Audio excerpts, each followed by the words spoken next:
everyone. Welcome to NeoUnrealist.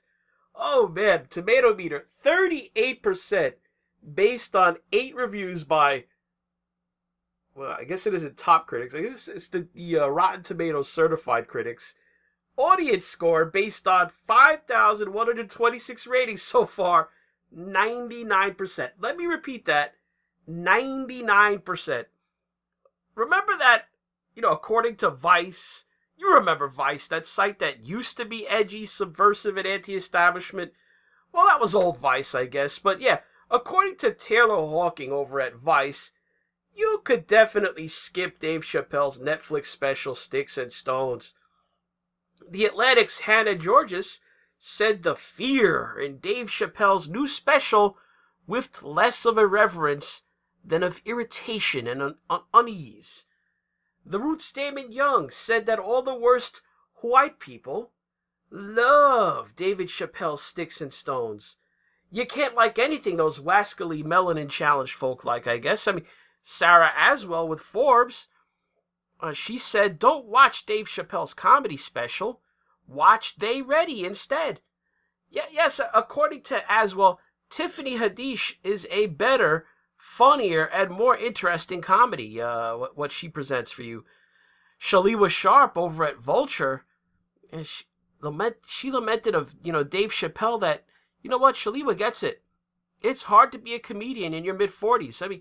I'm not done yet, folks. Nope.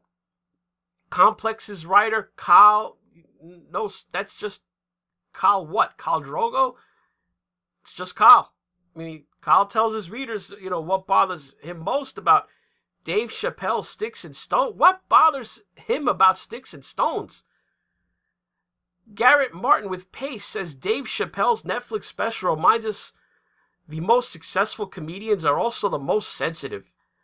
Sensitive? Well, what is he talking about? Where did he watch Sticks and Stones and get sensitive from? Basically, the critique of Sticks and Stones, over the past few days has ranged from it's garbage to, just ignore Sticks and Stones. Nobody's talking about this. It's not relevant. Watch this leftist garbage instead.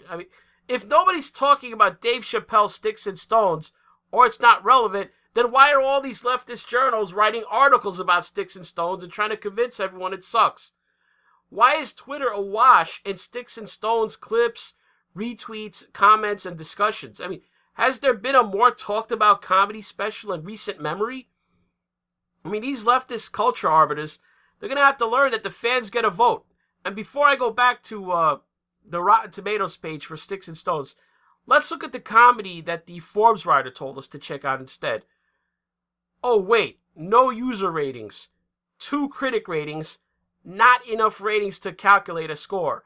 So this masterpiece of comedy, available to everyone who watched Dave Chappelle, because, Tiffany Haddish's show is also on Netflix. So if you were watching Dave Chappelle's show, you've already got Netflix.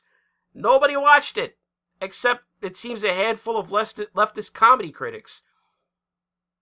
All right, so let's be more fair then. Let's check out a Netflix comedy special that didn't just come out this month, because, Cheppelle has name ID, so he's going to get a lot more people watching him early on. Here's one that came out last year that was highly rated by Rotten Tomatoes certified critics. Hannah Gadsby's Nanette got 100%, an absolutely perfect score from 46 certified Rotten Tomatoes critics. Audience score, only 60%. So, critical perfection, according to Rotten Tomatoes critics, but the fans say it's mediocrity. And that's, remember, by Netflix's, Rotten Tomatoes, their new generous Protect the SJW garbage IPs, by not taking the actual average score for the audience score. No, they merely report the percentage of reviews that were 3.5 stars or higher. Because if they reported the actual average like they used to, in the old days, the zeros would wreck the average rating and pull the score way down. So trust that if you're seeing 60% on this with this new shill methodology that Rotten Tomatoes adopted, it's probably worse than mediocre. Well, let's get back to Sticks and Stones.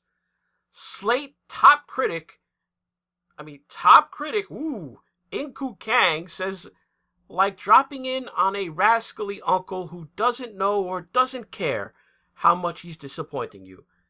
I mean, really? Now, I've got to point out an anomaly here, because I see a review from a critic with the National Review, clearly not a left-wing publication, so Kyle Smith with the National Review called Sticks and Stones, quote, a setback. But, what are you going to say?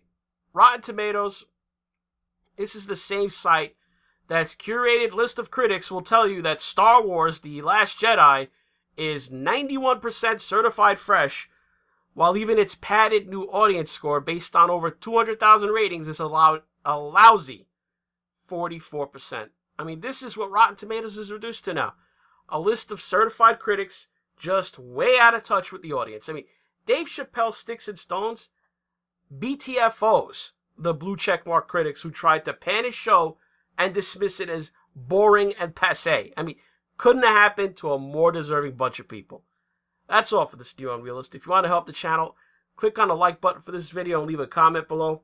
Mash down to that subscribe button if you're not subbed to the channel already, and click on the notification bell beside it to be sure and set it to the all setting to keep up with new content.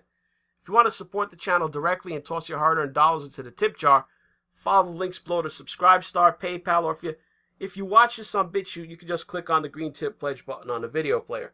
Now, I've got good news for you. If you're still hearing this, you made it through the money-grubbing capitalist e-begging portion of the video. You heard the whole thing about a bunch of leftist critics mad that Dave Chappelle didn't lay into the bad orange man or confirm their biases. Well done. Thanks for watching.